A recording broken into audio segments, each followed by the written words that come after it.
All right. We are going live. I think we are in. Are you guys excited? I'm excited. Let's do this. Woo! I am super excited. My lights were flashing this morning. I had some paranormal activity going on. Then we realized the lights were just bad. And we changed those, so it's Good, great. good. So I'm super excited. Hey, we are going to go ahead and get started. We know people come on, we know people come on later, but we're going to go ahead and just jump into this conversation. As you are coming on, do me a favor and let somebody know tonight we are talking about what's hot and what's not in children's ministry. That's right, we are closing out with an amazing Christmas special with my friends, who I am so excited and honored that I have been graced with the presence of these amazing people with me this evening. And you're going to meet them in just a second. But as you are coming on, go ahead and let us know where you are from. We know we get people, I mean, really all over the globe. Like, I'm always surprised. Like, it'll be like, I'm from South Dakota. I'm from Indiana. And then it's like, bam, I'm from Bangladesh. And you're like, oh, hello, welcome. Come on in here. So, already, look, Bahamas is in the house. Woo! Already. You guys are coming in. Huntsville, what's up, Marcus? We have Illinois is in the house. Mississippi is in the house. You guys get on in here. We are so excited. Listen, we know this evening we're so close to Christmas, and you can be in so many places. Maybe you should be shopping right now, but because you care about the next generation, you are taking time out to be a part of this conversation tonight. And we are so excited. Florida is in the house tonight. Welcome. Michigan is here in the house tonight. You say we get people. See, Amber, David, you're new. We get people from all over. Yeah, those are our Maryland. two different experiences right now, Florida and Michigan. I'm imagining that's a different place to be right now. Mhm. South Carolina is in the house tonight. We are so excited that you guys are here tonight. Tonight, we are talking about what's hot and what's not in children's ministry. Listen, you guys, as we are going into a new year, it is so important that we step back and really reflect on, hey, what happened in this new year? And really, when we're thinking about what's hot and what's not, we're really thinking about, hey, what worked and what didn't work? What was effective and what wasn't effective? Listen, we cannot expect a different result if we go into the new year doing the same old thing. This is what this conversation is about tonight. I want you to know that, listen, I am not a self-proclaimed expert. Catherine, David, Amber, I don't know if you guys are self-proclaimed experts. Let me know, because I will go ahead and hand everything over to you tonight. But I'm a firm believer that we are stronger together. This conversation is not about the four of us. If you are here tonight, I want you to add value. I want you to share. It may be something that you say. It may be something. Someone is here tonight because God knew that you were going to be on tonight, and that you were going to share something that was hot, that was effective, and that testimony can change someone else's world. That testimony could save someone who is ready to leave their job. They're burnt out and they're tired, and nothing seems to be working. But because you shared, so please light up that chat box tonight as we are jumping into this conversation. After Chicago's in the house, I see y'all. South Carolina, yes, keep coming in. New Orleans is in the house. You guys, thank you so much for being here. Hey, as we get started, you guys go around and tell us really quick, Catherine, then David, then Amber, just a little bit about who you are, what you're doing as we jump into this conversation tonight. Absolutely. Hi, everyone. My name is Catherine. I am a children's pastor over at Mariners Church in SoCal, in sunny SoCal. I've been able to kind of just transition this year, but at the same time, been able to be part of the kids ministry experience for like crazy. It's crazy to think it's been like 20 years. It's insane, but I'm so grateful to be here. Esther is a dear friend now. And so, yeah, so grateful to 20 meet. years. I know. 20 20 years. Like, I think that we're not aging. Personally, I just want to say I think that we all still look good. I think it's the kids that are aging and that it just stops for us. It is really weird when like the kids you used to see now have children and you're like, oh man, what has happened? Oh my gosh, I know. David, who are you? He's Well, famous. hey, my guys. name is, what's that? He's famous. David's famous. If anybody wants to know. Well, I don't know about that because I definitely need to say who I am. Half these people, most of these people, I have no idea who this is.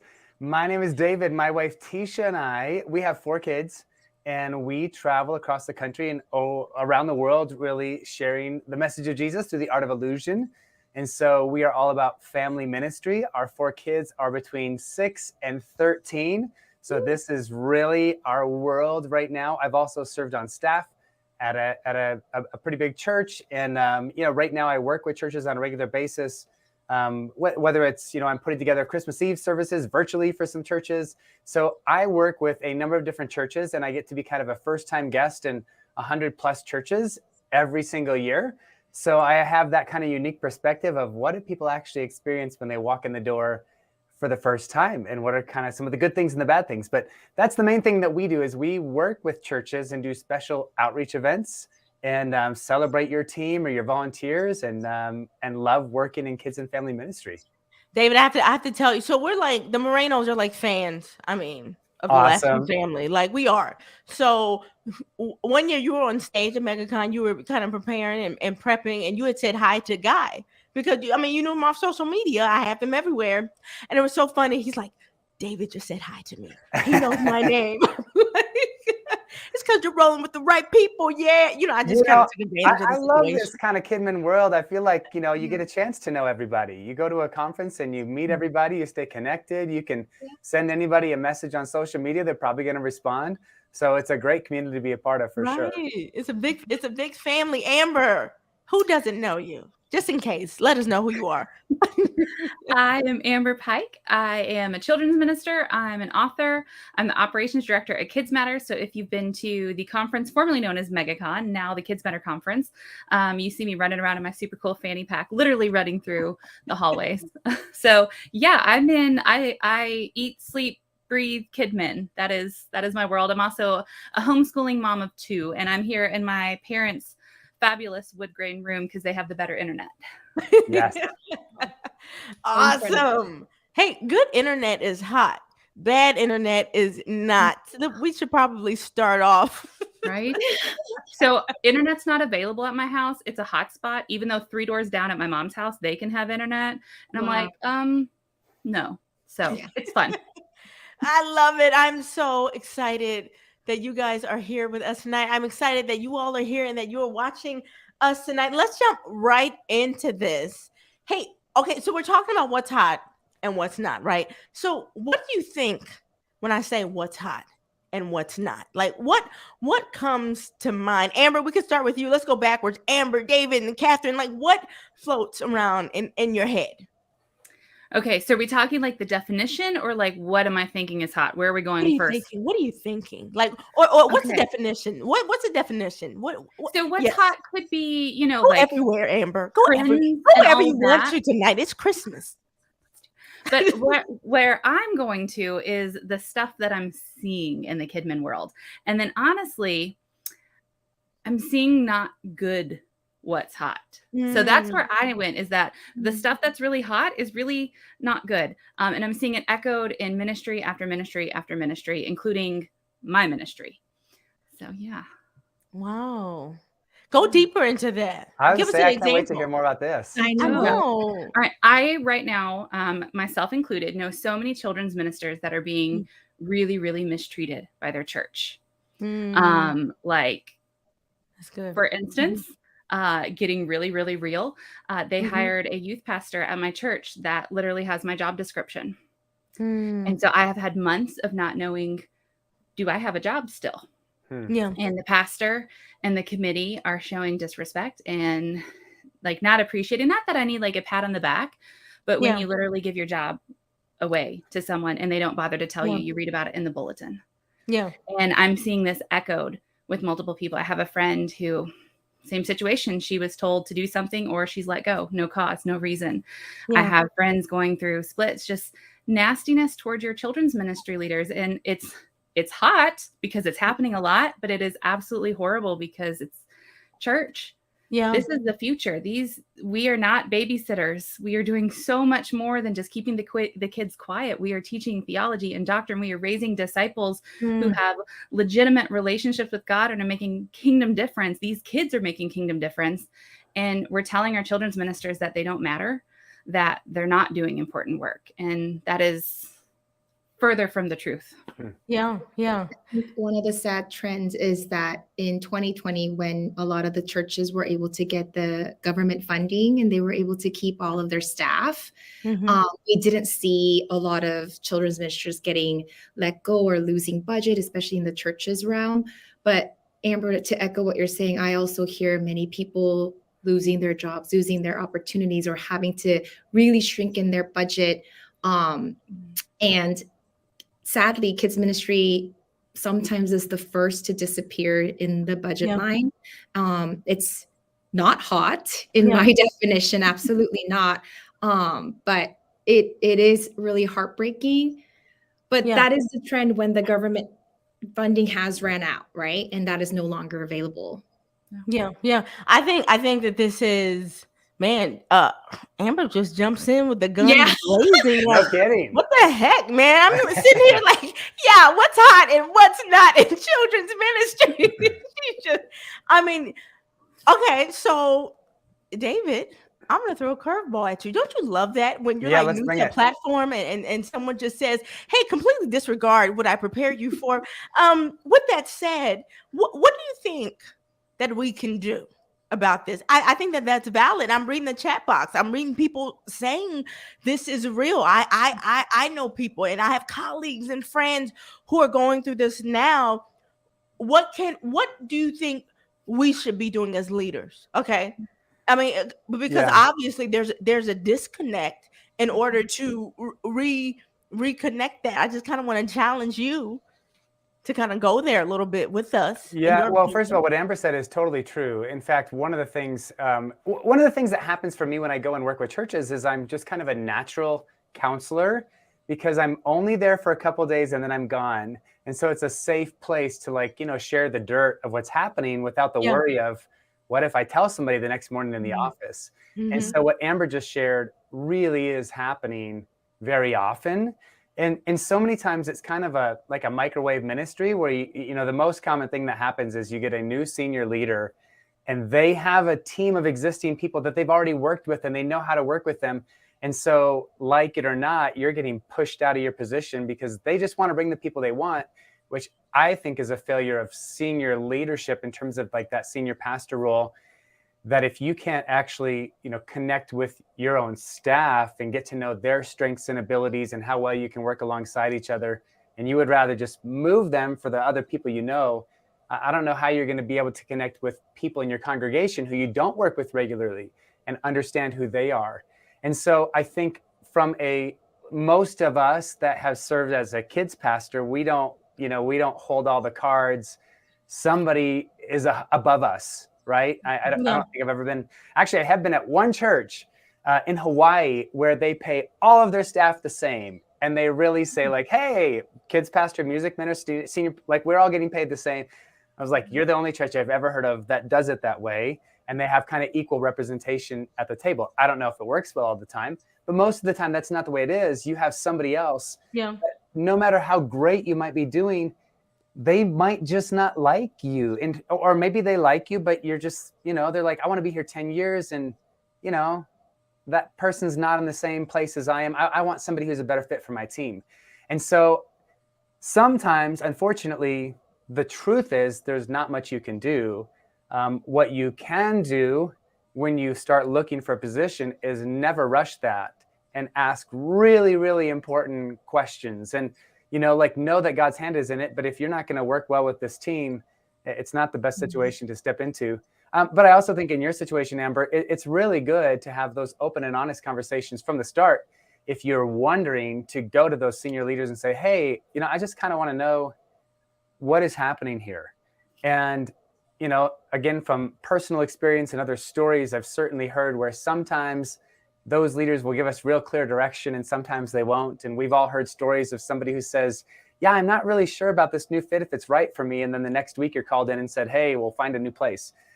And so, I think in terms of, unfortunately, it's not an element we have as much control over, and except for in the interview process, and then the willingness to have open, honest conversations where we're super careful to do that in a loving way and not like, hey, what in the world? Why is this person like taking my job?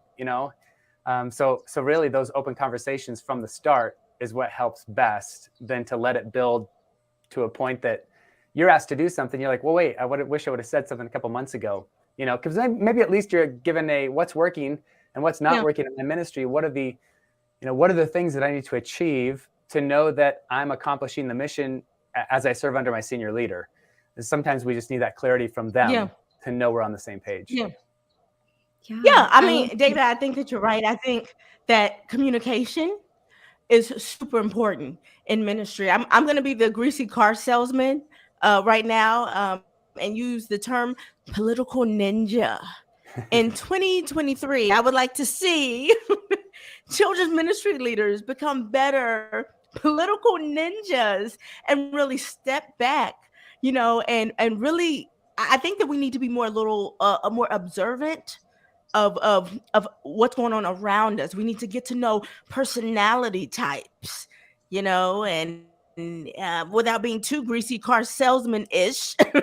I think that in all seriousness, I think that is so important as we get to know what our pastor likes, what executive leadership likes, what they're into, what they're not into. We need to pay attention to that. We need to make sure as children's ministry leaders that we are adding value to the entire conversation of ministry, and not just children's ministry. I write in my book, Children's Ministry Wake Up Call, how important it is to be invited to the table.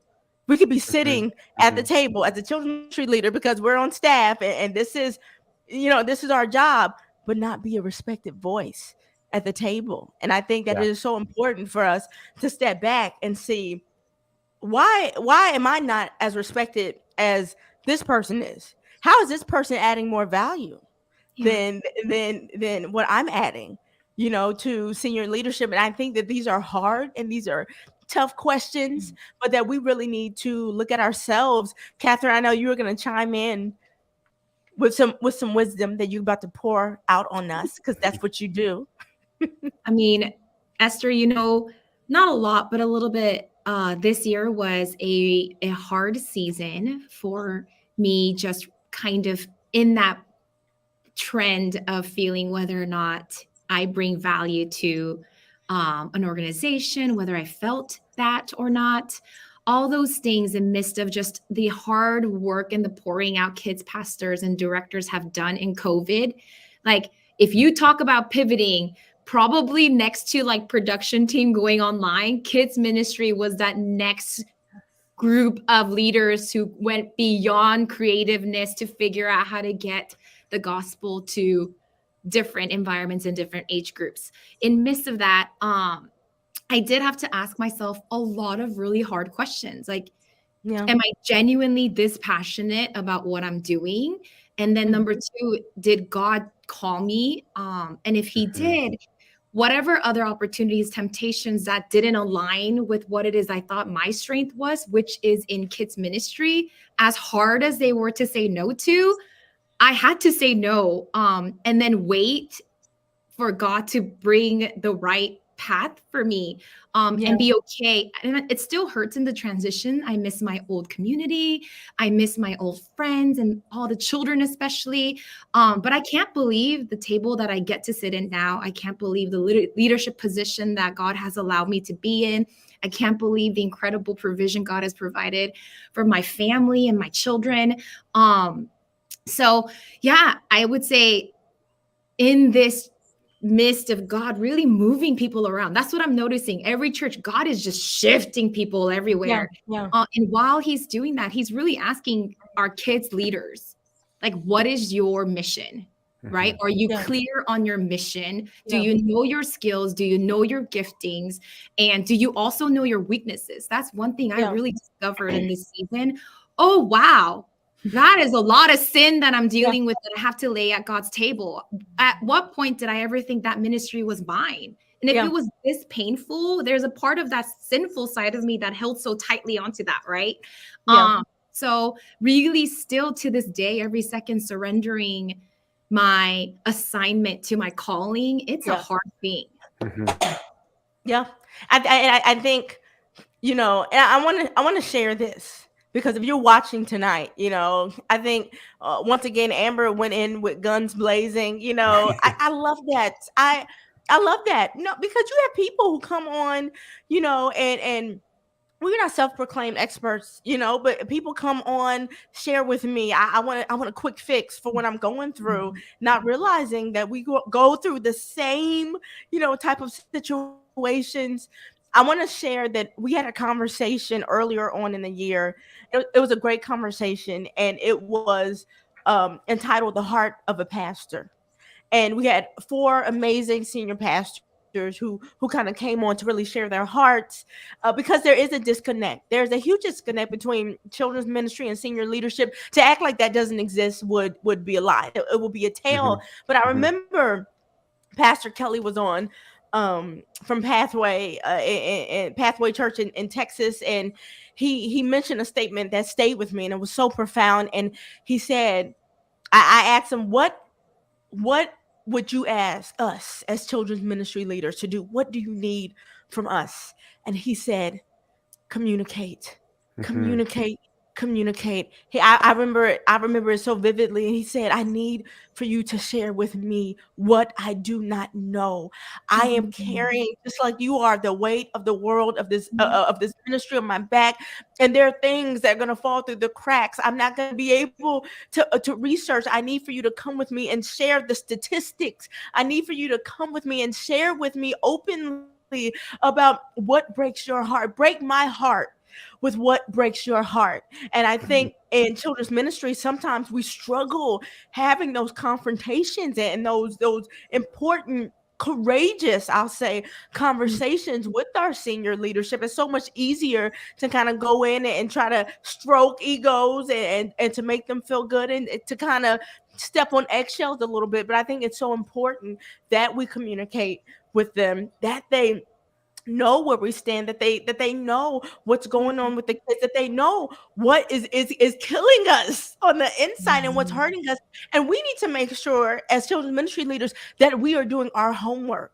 We need to make sure that we're coming in as educated voices. Do you know the statistics? Are you staying up on the studies about where children's ministry is going, what's hot, what's not, what's in, what's out? We're talking about how to build resilient disciples. This is a huge season. We're talking about that. It's a huge debate on, have we made a huge mistake on how we've been doing children's ministry thus far? Are you able to articulate that type of conversation with your senior leadership? Those things matter. So Amber, I love that you went there and that you talked about that. I saw the chat box lighting up a little bit like, yeah, I am going through the same thing. I love it. I love it. I love it. Let me ask you guys a question. Okay. As we're getting into this topic, why do we need to talk about this? Like, why is this important? David, I'm going to start with you. Since I threw you a curveball, I think it's only fair. Why are we talking about? Are we still talking about Amber's part? Why are we talking about Amber's issues this evening? I mean, I just. Well, I love what you just said, though, Esther, about talking to that pastor who is explaining, you need to talk to me. And I do think we all need to learn how to do that, to lead up, to have that conversation. Hey, to your youth group above you, what do you want these people to know when they get there? And what should they know when they get to church? And so we're on that same page. That should be a regular part of a conversation. That's not even crazy. But to me, in terms of the whole idea of what's hot and not, is ultimately, we're called to reach people and to make disciples and to share the love of Jesus. And we have to ask ourselves, is that happening? And so, what is working is, when I think of what's hot or not, that's what I often think of is yes, as Amber said, what's happening a lot, what's hot in a good or bad way. But to me, it's also what's working. And I think Yeah. we need to know that, because, rather than make our own mistakes over and over, we can learn from each other and say, hey, what's working for you? And then Yeah. kind of you have to take it into your own situation. You might be, like next month, I'm going to be in a church that's downtown Washington, D.C. And their community is going to be a lot different than the church that I go to, where I grew up in Sterling, Colorado. That's way out in the middle of the, it's farmers and cornfields. And so we have to like take that different situation into consideration, but we still have to learn from each other so that we're all not reinventing the wheel together, or on our own, but rather saying, hey, let's move forward and kind of, what are you experiencing? What's hot, or what's working for you, and what's not? And how can I implement that in my own ministry? I think it's an important conversation for sure. Absolutely. Amber, why is this important to you? Why do you think this is an important conversation?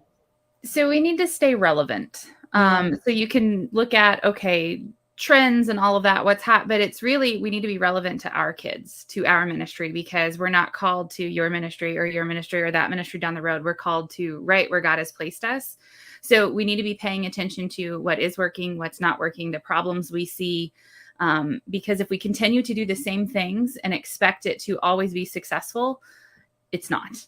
Because what worked in the 70s doesn't work today. So we have to be aware of what's happening in our ministry and also the world around us, so that we can best minister to the kids that we're at, the families that we're serving right where we're at.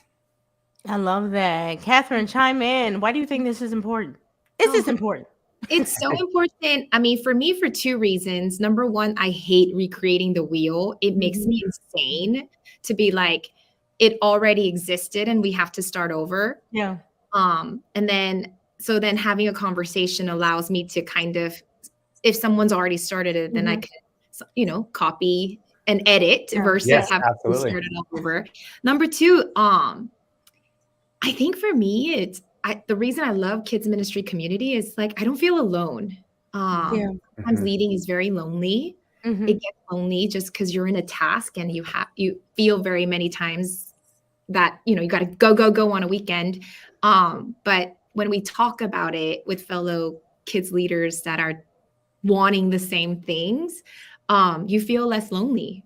Yeah, absolutely. Absolutely. 100%. I mean, and while we're talking about this tonight, and you guys, chime in the chat box, when we're talking about what's hot and what's not. I mean, we're looking at effective versus ineffective. What are some effective trends? What have we learned? This trend is maybe ineffective. What are some methods that we tried that worked or didn't work? What are some styles? And and I'm not just talking about fashion, but I'm talking about teaching styles. That maybe you tried, that you were learning. Look, the kids are not connecting with this style, and we need to take it to a whole nother level. We need to pivot and move to this. Please share in the chat box if you are noticing maybe some trends that you thought were going to work, but they seem like they're not working. So you think you're going to move here. Please go ahead. We want you to be a part of this conversation tonight. But as we're digging into this, I want to talk about the difference. I want you guys to chime in with me on the difference between methods and principles, because I think that this is something that when we do not understand the definition, it can cause a lot of conflict in our children's ministries, especially when we're trying to introduce, what's hot, or kind of pull back on what's not, and maybe we're trying to pull back on things that if it's always been this way, why are you trying to change this? What is the difference between methods and principles, and in your opinion? David, I'll let you kind of start us off. Yeah, I think a principle to me is the grounding foundation of what am I trying to accomplish? What are we doing? So a simple example would be, we love to sing songs at the start of our service. Well, that could, in a sense, be a principle, but the method in which you do that could be different. You could have a live band, you could play a video on the screen, you might sing live, you might lip sync, and so you can change the method of delivering the music based on your gifts and abilities. If you're a fantastic musician, well, play an instrument and sing. But if you're not, then you need to use other people's resources and get them up on the screen and get the kids up and down. And so I think it's, we're still, what are we trying to do? We're trying to engage kids with the love of Jesus and sing songs that get them up on their feet, that are true to scripture, and that get them engaged in what's happening. So that's kind of the principle, but the method of how we deliver it changes. And so it's not just with music, but it could be, with our teaching, it's the same thing. We don't want to deviate from the truth because we found TikTok videos are more captivating. Well, that's going to destroy what the purpose of our gathering is on the weekend. And so we might learn from that and say, well, what makes this, so engaging? But we stay true to our principles, but find the methods that let us most effectively share the truth of Scripture, the truth of Jesus. So that's to me the difference. So good. Yeah. I love it. Catherine, what's the difference to you? Is there no difference? Oh, I mean, there's absolutely a difference. I think a lot of it, maybe like different words sometimes could be like, what is the vision, the principle, the vision, the why kind of behind everything. And then the method is kind of like how you get to it, right? Is the word that I think David brilliantly said. That was better. Why and how. That's good. Amber, I love it. And I think it was Dale Hudson who mentioned this. I would love to steal it for my own, but I'm not going to. I'm gonna give him credit tonight. But he mentioned, I thought he had this great analogy, and he talked about McDonald's, and how he talked about the Happy Meal, the whole principle. Look, listen, the contents of the meal, of the Happy Meal, has not changed in decades. You're still gonna get a burger, you're still gonna get fries, but the method in which they do that, how they package it, has changed over the years, based off of where everything's going. Maybe it's based off of a popular movie that people are super excited about.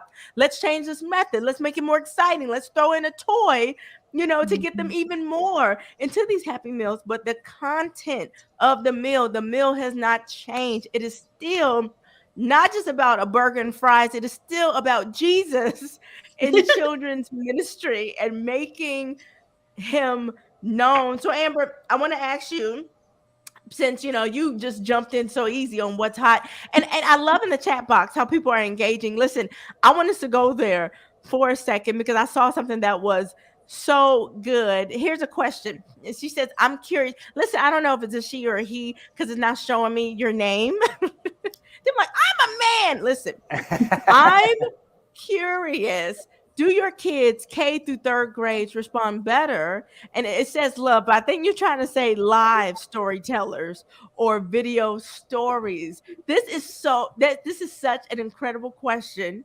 because with a lot of curriculum now, they kind of package that story for you.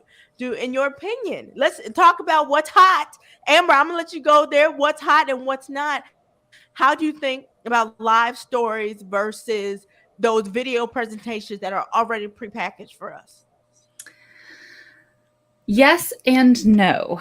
So in my kids' personal walk, and I'm a small church, so I'm multi-aged. I've got my 4 and 5-year-olds in there with my 5th and 6th grader. So I've got all ages of the spectrum. And I find that it works really, really good for a really short time. So we'll use a high voltage kids curriculum, and they have awesome, just funny video segments. And it works really good for a couple of lessons. But I found if I do 2 units back to back of high voltage kids, they're not paying attention by the second one. So I like to shake things up, not to do the same thing. We still have a similar pattern because, kids respond well to knowing what's expected in that pattern.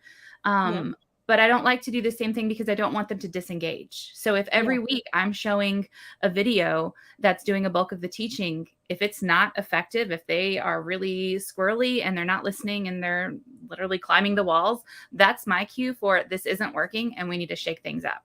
And that's right back to that methods and principles thing. The method is the vehicle in which you're getting the information to the kids that you're delivering this. So if the method's not working, you need to switch it up, and you need to have yourself, your team, whoever is in the room, they need to be aware enough to see when it is effective and when it's not effective. So you need to put some measurements in place to where you can gauge that, where you can see what is working, what is not, what is our next step. If it's working, if your kids just love videos and that is how they respond, don't change it. Like if it is effective, keep on doing it. But if it's not, don't keep doing it. just because it comes with the curriculum. Even if it's a curriculum you love, you got to pivot, do it live if it's not working. Amber, I love that. Catherine, I want to ask you, I love that the different perspectives that we have on tonight. Amber, you're saying you're kind of from a smaller church.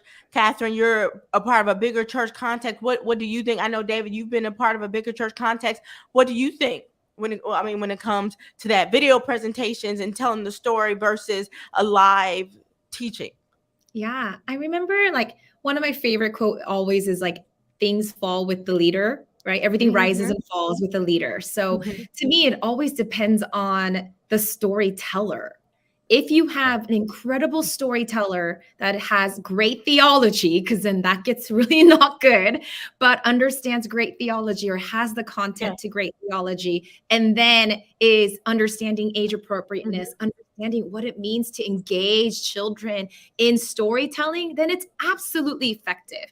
Now, even that the greatest storyteller, past 20 minutes, kids are done. So, I think timing, person, I always is like people, program, process. Those are the 3 Ps, right? The right person, the right program in terms of timing, and then the process of like age appropriateness, all that matters so much. So if a video is able to provide that, because you don't have that incredible storyteller, put it as a placement and then pray that God brings you this incredible storyteller, or you become that trained storyteller. I love that. There's a book you guys are making me think about by Aaron Reynolds, and it came out a while ago. It was called The Reinvention of Sunday School, and I love that. And I love that question about this debate about is live stories hot? Is it not? Do we replace it with this video presentation? But I love that, because I'm going to tell you, I'm going to jump right into what I think is what's hot tonight. I think engagement is hot in children's ministry. I think digital components are important. I think that they matter. I think that we are dealing with the digital age, and we don't want to completely remove that. But I think with what our kids are going through, it is so important that we engage. Catherine, I'm with you with the 3 Ps. I think you have to look at the type of person who's teaching, and maybe you're in a situation where you have to be the teacher. I mentioned the reinvention of Sunday school because Aaron actually walks you through tones and how to tell an engaging story. I've used it in my technique in talking with children. It has been amazing and super effective for me. I am of the firm belief that engagement is hot, and I love it because someone just mentioned in the group about large groups. What do you guys think about large groups versus small groups? What's hot? What's not to you? What do you think? David, I'm gonna let you jump in since I cut in front of you. No, that's great, because I personally think that it's kind of like going back to the video or live teaching. To me, again, I think they're both important. And, people, all of us, we learn, some people, they learn more by hearing, some by seeing, and some are very hands-on and kinesthetic. And so, I love what you said, Catherine. And one of the things that made me think about is there's always these conversations of what's the best curriculum, but they're all going to have different strengths and weaknesses. It's who is the person implementing the curriculum. Yep. And sometimes I hear people bash one and say, oh, the content's not there. I'm like, well, aren't you the teacher? Like, don't you have a Bible to read what you're going to do? You don't have to do it exactly here. But if you need the creative elements, you might say, hey, I'm not a very good live group teacher. But if you are that person, then maybe you do it. We even do some teachings where, we have the kids act it out. Like it's Daniel and the lions, and somebody's Daniel and someone's these guards looking for a bad guy praying, and somebody acts like lions. And then we switch roles and they hear the story over and over again. So I'm a big fan of doing it pretty quickly. I think that I think, Catherine, you said it as well, engagement, maybe you did it both, Esther. To me, that is the huge thing. So I think the small groups are super important for the engagement, but that can also happen in a large group. Just 2 days ago, I was in Chicago, or just south of Chicago, and they did like an all-church gingerbread house decorating contest. And they just cleared out all the chairs in their gym and set up tables. And it was families, and it was everybody in a big, huge, large group, but they were also at their individual tables. and it was amazing. And people are looking for those experiences. Right now, I go to some churches and they're like, man, we cannot get people to come back. We're down 30% since COVID.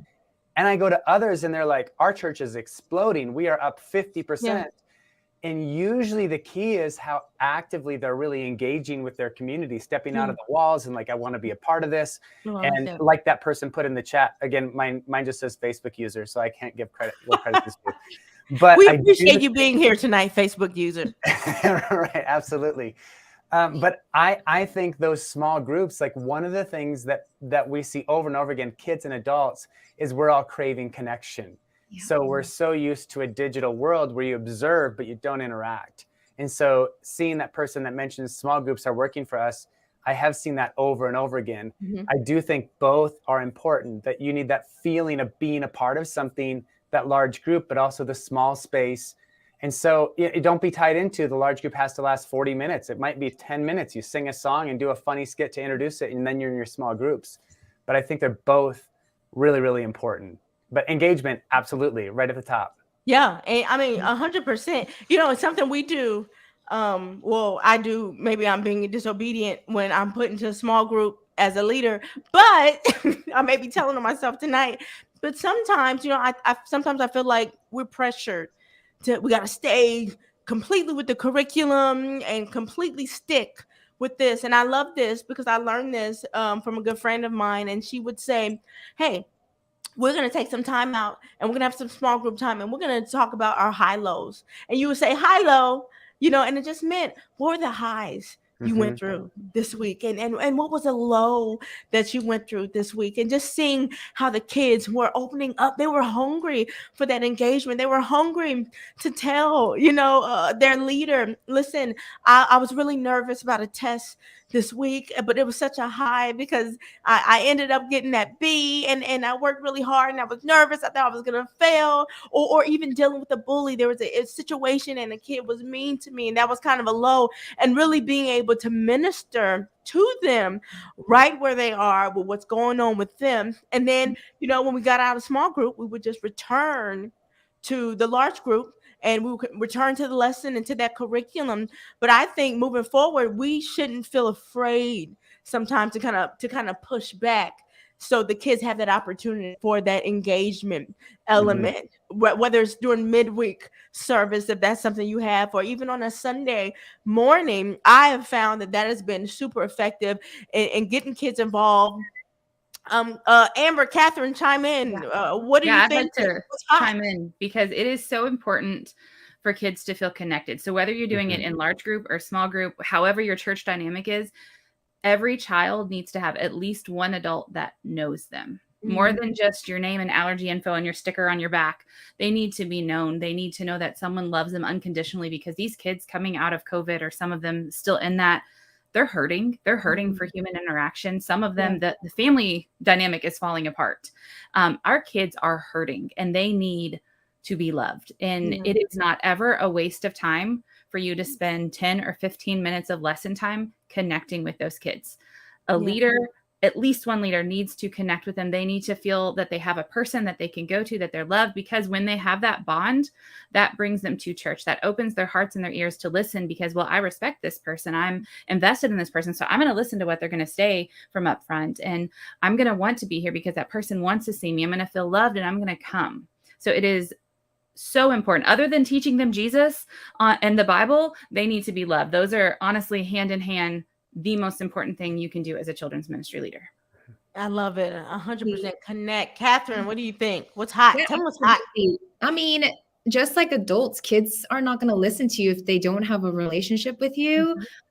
So, I mean, they just give trust so much faster. So if you're just there and you know their name, now they're telling you their entire life story. So it's like a very small threshold, unless they have trauma, but it really is a small threshold. You just have to bounce over. I will say something that I've seen, perhaps it's just me and my fault, that I haven't been able to do well, is that because I've been focusing so much on relationship during small group time in kids ministry in the past, I felt as though I failed to point them to Jesus, that now, whether I'm there or not, you always have access to Jesus. So some of the things that us and our multiple campuses have focused on, because everyone has to do, like you guys said, adapt the small group, large group formula differently. So like in terms of what is a principle, what's the bottom line? It's like know their highs and lows. And then afterwards, make sure you point them to Jesus. That in midst of the highs and lows, yes, we heard you. Yes, I love you. But now you know that there is someone else who loves you even more and is going to be there for you. I feel like that handoff and glory to Jesus kind of disappeared, right? And so like, even if you felt loved at a church, we fail to point kids almost back to God. And so something that we focused on here is during your small group time, no matter what, kids are going to open the Bible.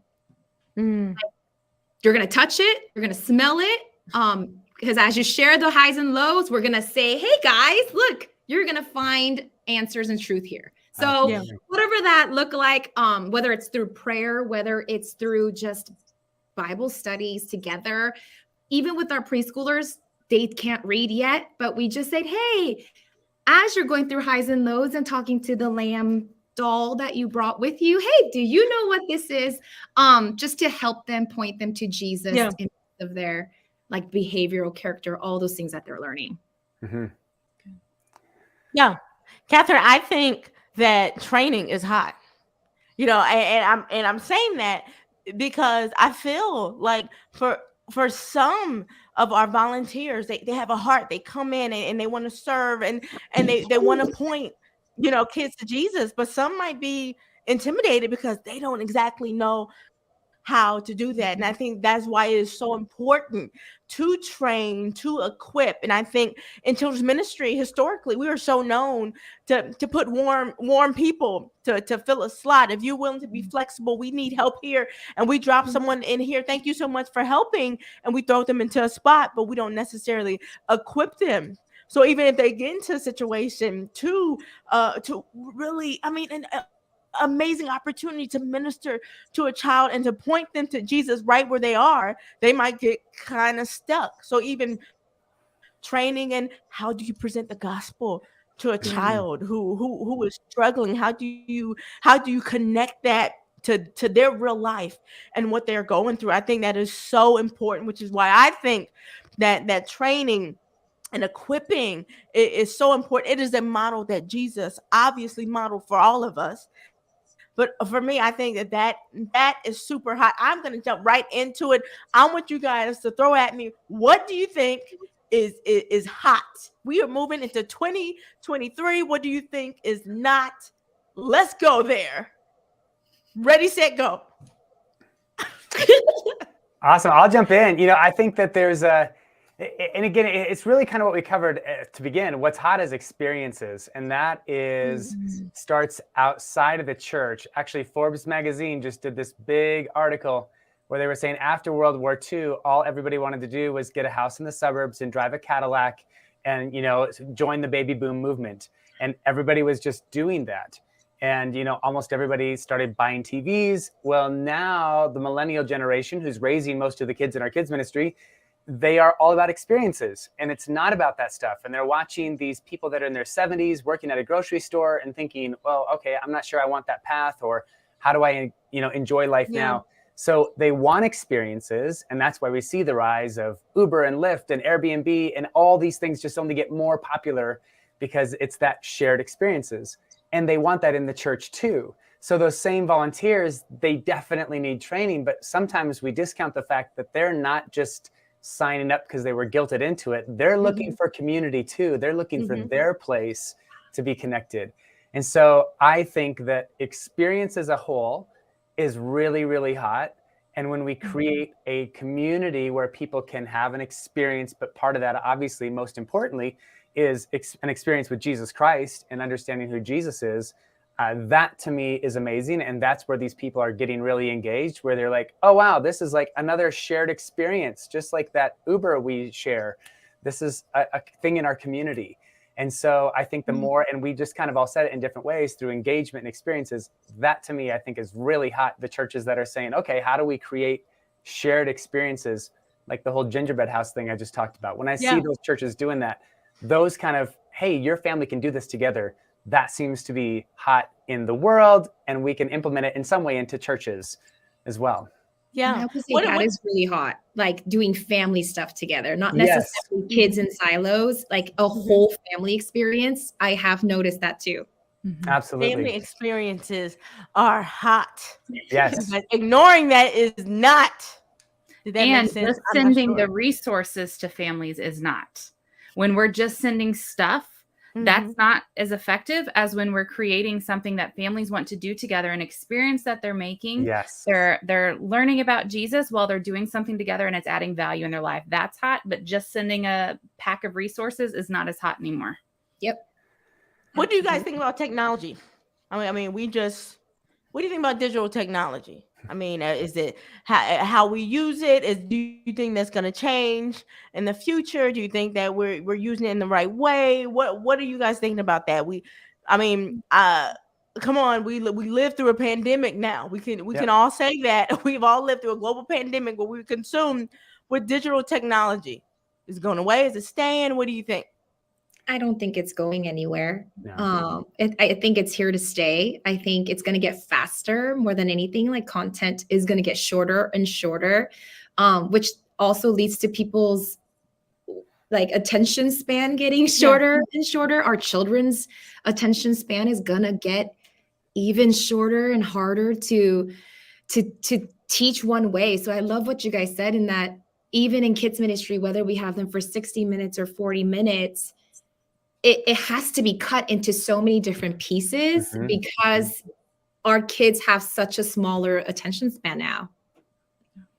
I love that. Yeah, I think that's so important. Go ahead, David. No, technology I don't think is going anywhere because it's brilliant, like for things like this where we can all just jump on a chat from different parts of the country and people can join us. And I think that, churches will probably all be some form of hybrid going forward, where we'll all hopefully have an in-person community. I personally think that's super, super important.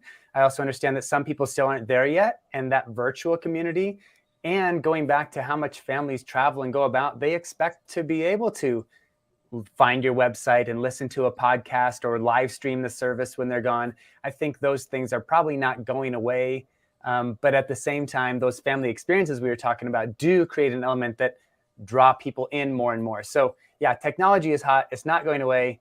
John Mark Comer, he has this awesome book, The Ruthless Elimination of Hurry, says the goldfish have an 8-second attention span and we have like a 7-second. So we're losing to goldfish. That's how bad our attention span is. So it is true.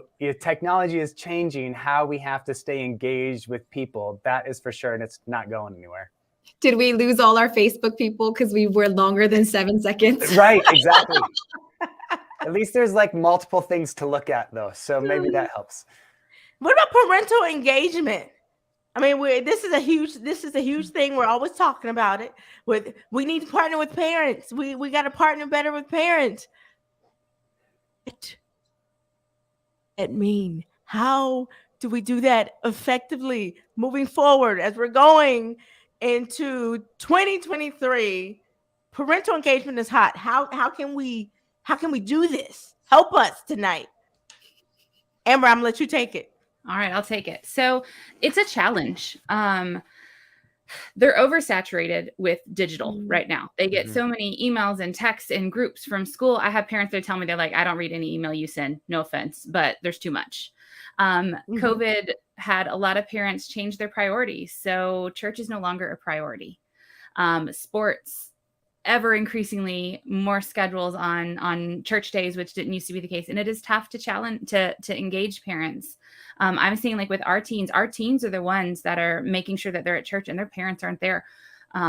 That's sad that moms and dads aren't the one, they're physically bringing them, but they're not staying, they're dropping off. So engaging parents is a challenge. And that's how we need to be aware of what is and is not working in our ministry, because what's working at your church might not work with my church. My church, digital doesn't work. So I could send out all of the digital resources I want that can help them shepherd at home, and they're not going to ever open them. But if I physically put something in their hand for my parents, it's more effective.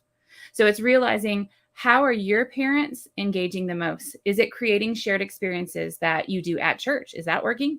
do it.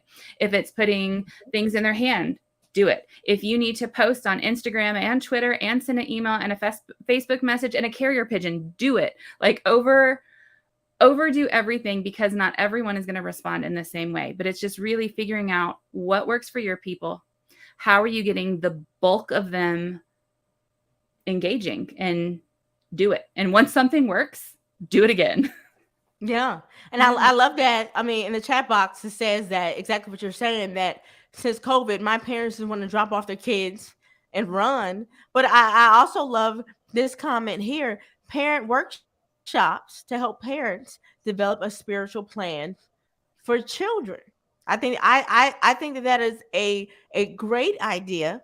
I think that we really need to step back. I think surveys are hot in children's ministry.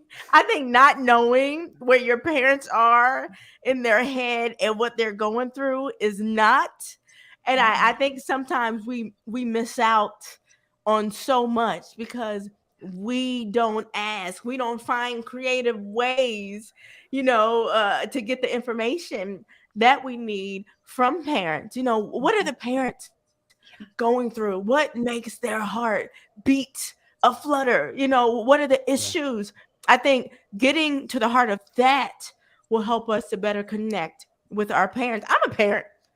I don't go to anything boring. Come on. I know this is really bad because I'm hosting this conversation tonight. But, as a parent, parents are busier than they have ever been. I love this. Someone put in the chat box, I mean, this is real. Anyone else feel like you're competing with sports on Sundays? This has been happening. We have been talking about this for years. Moving into 2023, it is not going to be different. How are we going to reach parents, when it comes to that? Yeah. Any ideas? I mean, I'm so blessed that I get to serve at a church where Natasha Crane attends our church, and Christine Kane is also here. So we get to have incredible parenting, and like Doug Fields, which is like mind blowing for me. I will say that a lot of the things that we're discussing, that we're seeing it as a trend, is church being the first to say and talk about hard topics. Yeah. Like instead of the church being a defensive person and saying, we're going to do a workshop after the culture has told you what you're going to think and do. I think the church being the first to say, hey, this is what the Bible actually says. We're going to teach it to you. We're going to have these difficult conversations. We're going to give you the tools to have those conversations with children. And it's scary. It's really scary as a children's pastor, kind of having to read all these books and research and put it into my brain so that I can feel more equipped to have these difficult conversations. But I think that is something hot, is that the church has to be, whether in a small group or through watching right now media and getting those resources.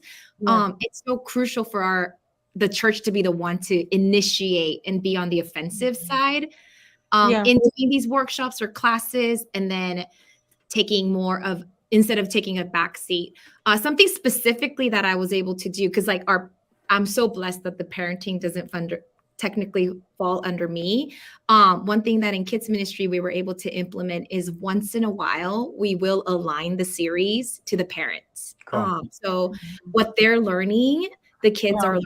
So sometimes that's really easy. It's Christmas and Easter. It's like the same story that most churches will teach on Christmas and Easter.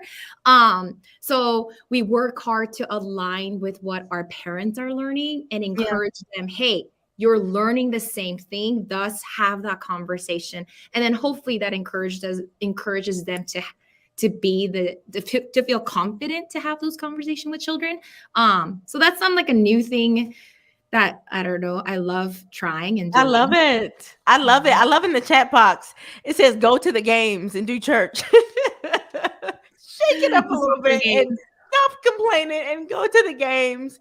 I think that we are going to have to come up with innovative ways, to reach parents and to reach the next generation. We've got to stop trying to fight, what is the changes, that have come on us. I think it's going to be so important moving forward. I've been reading about all these debates about Christmas. Is church open for Christmas? Is church closed for Christmas? And we are sitting here and we are fighting each other. Okay, if people aren't going to show up, what is an effective way that we are going to still reach them, for Christ? I think that is so important that we focus more on that. But you guys, as we are wrapping up, I'm going to start with you, David. Leave us. Throw some wisdom on us with some last minute encouragement. Well, here's my last minute encouragement. Like all of these things, when we were just talking about the parenting resources, I think that is great. But what we can't miss is, so many times we get so worried about changing culture and how do we get people to abandon sports and how do we get parents more involved? Well, don't miss the fact that you have those kids in front of you for an hour or whatever it is. And make the most of that moment. Like you have a chance to let God work through you and share the message of Jesus and let these kids in that moment, it might change their lives. Some parents, the truth is most parents that are going to be engaged in their kids' spiritual walk will do it with or without you. Now you should definitely give them opportunities to be connected, but others that will not, it doesn't matter the resources you give them. If they're just dropping off your kids and they have no interest in church, then you need to make sure those kids got it from you because mom and dad are not going to deliver. So just never underestimate that you have that chance, that moment, that hour, whatever it is. And so set all those other worries aside and know there are people in front of you who get to hear God work through you and share his love. So don't miss that because you're too worried about the ones that are at sports that day. I love it. I love it. Mic drop. David, we knew David was going to do a mic drop on us. Right. It was going to happen long enough, right? You can't have that fancy background and not do like a magical mic drop on. This is COVID, right? When I started working from home, all of a sudden these things happen in your home. Amber, share with us some last words of wisdom. To be faithful to what God has called you to, because he is faithful. It's been a very difficult couple of months just in my world, just with everything going on in my church. It's been since September that all of this has been going on. And sometimes every other day, something pops up, be it on Facebook or in a devotion or a friend or whatever, that God is faithful. Yeah. And it surprises me that he feels the need to remind me of this because I thought I knew that. That would have been one of the top attributes of him that I would have listed. But I still don't think I've learned his lesson yet, that he is faithful. So I've got a print in my living room. And I'm just really trying to figure out what exactly he's teaching me. But he is faithful, and you are called to be faithful where he has placed you, no matter if things are going great or if it's a struggle or if you are questioning or hurting or whatever. Be faithful to what he has called you to do. He has gifted you. He has called you, and he is faithful. So do the work and leave it up to him. I love it, Amber. Oh my goodness. Catherine. Oh man, it's so good. I love what both of you said. Seeing the image of God in children, like grasping that, and then knowing your calling, that's so incredible. I would say maybe mine's more a little depressing, not so encouraging. I think something that I had to really shift my mind since COVID is don't expect the work to be easy. I think we live in a fallen world, and many times I get so shocked at how hard it is. And then when I dwell in that, I tend to spiral and I can't get out and lead the way I want to. And so I'm daily trying to train my brain and saying God didn't intend it to be like this, right? When he created the world, however, sin does exist. Yeah. Sin exists in the church. Sin exists in humans, even to the greatest of all pastors, and especially myself. And so I think I'm trying to shift my brain into like, it's not meant to be easy. However, we're called, and there are beautiful children that are there that need people to say yes to that call. Yeah. I love it. I love it, you guys. And you are not alone. I would add that you are not alone, that you have a God who is on your side, that you have a Holy Spirit who is working on the back end. I think because it's hard, sometimes it can be hard. That's real in children's ministry, that we forget that is not our ministry, that it's always been his ministry, and how our destinies are wrapped up in the destinies of that child's child, and without even knowing it, and just the bigger plan that God has. Oh my goodness. Thank you so much, you guys, for tuning in tonight. I love it. I love these conversations. I probably would have, if I had to listen to it after, I probably would have changed the title in time. But the Holy Spirit knows what he's doing with That's every what's hot, to conversation. be real and flexible and sensitive to the Spirit. There you go. Yeah. And you're going to talk about some real stuff, Esther. You're not going to talk about whether moo-moos are hot, okay, or not. Like, we're going to go deeper tonight. Wear your moo-moo if that's you. That's what my daughter said today. She said, if that's you, she said, you're wearing Jordans, and I know that you're a moo-moo person. I'm going to think you're uncool. My daughter told me that today, and I was like, that is so insightful. I wanted to share it. See, that's a wisdom bomb. Truth bombs I drop. So good. You guys, this was so exciting. Thank you for joining us tonight. You guys, we are here every third Tuesday of the month. Thank you for joining us this entire year. Listen, if there are conversations, if you scroll down, there are conversations on this page where you could just receive so much insight and wisdom from just the amazing guests who have been on. Thank you for letting us just be with you. Thank you. I don't know about you guys, but I grow from these conversations. It is not just I'm sharing this and helping you. I've grown from this community, and I'm so grateful for all that we've done in 2022. Are you guys looking forward to 2023? Yes. Woohoo! Happy Crazy. New Year! It'd be awesome. Let us just get through Christmas, though. I'm ready for Christmas. Yeah. I am. I know you guys are too. We will see you guys next month in 2023. Same time, same place, right here. We'll see you guys. Have a great night. Merry Christmas, everybody. Merry Christmas.